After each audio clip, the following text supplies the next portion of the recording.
മൂവാറ്റുപുഴയിൽ നിന്ന് എറണാകുളം വരെ പോകണം. പക്ഷെ നിങ്ങൾക്ക് ഈ ഇവിടത്തുള്ള ബ്ലോക്കും ഈ ആളുകളുടെ വേഷക്കെട്ടും കണ്ടെന്നു. അപ്പൊ കഴിഞ്ഞ വീഡിയോയിൽ നമ്മൾ സംസാരിച്ചത് SIP എങ്ങനെ ചെയ്യും, മ്യൂച്വൽ ഫണ്ടിനെ പറ്റി കേട്ടായിരുന്നു. അപ്പോൾ ഈ മ്യൂച്വൽ ഫണ്ട് എങ്ങനെയാ വർക്ക് ചെയ്യണമെന്ന് എൻ്റെ അടുത്ത് കുറച്ചുപേര് ചോദിച്ചിരുന്നു.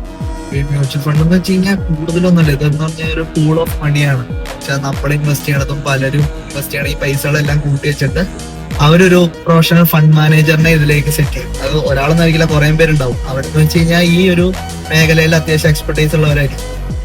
ഇവരെന്താ ചെയ്യുന്നതെന്ന് വെച്ച് കഴിഞ്ഞാൽ നമ്മളെല്ലാവരും കൂടെ ഇൻവെസ്റ്റ് ചെയ്തതിന് ഈ പൈസ മൊത്തം പൂൾ ചെയ്ത് കഴിഞ്ഞിട്ട് അവർ വേരിയസ് ഇൻവെസ്റ്റ്മെന്റ് ഓപ്ഷൻസിലേക്ക്, ചിലവർ സ്റ്റോക്സിലേക്ക് ആവാം, അത് ഓരോ ഫണ്ട് അനുസരിച്ചിരിക്കും.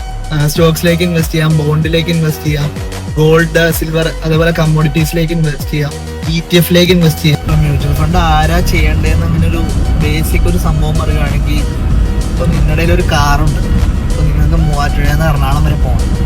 പക്ഷെ നിങ്ങൾക്ക് ഈ ഇവിടത്തുള്ള ബ്ലോക്കും ഈ ആളുകളുടെ വേഷക്കെട്ടും കണ്ടെന്ന് ഓടിക്കാൻ ഒരു താല്പര്യമല്ല. നിങ്ങൾക്ക് സമാധാനമായിട്ടിരിക്കണം.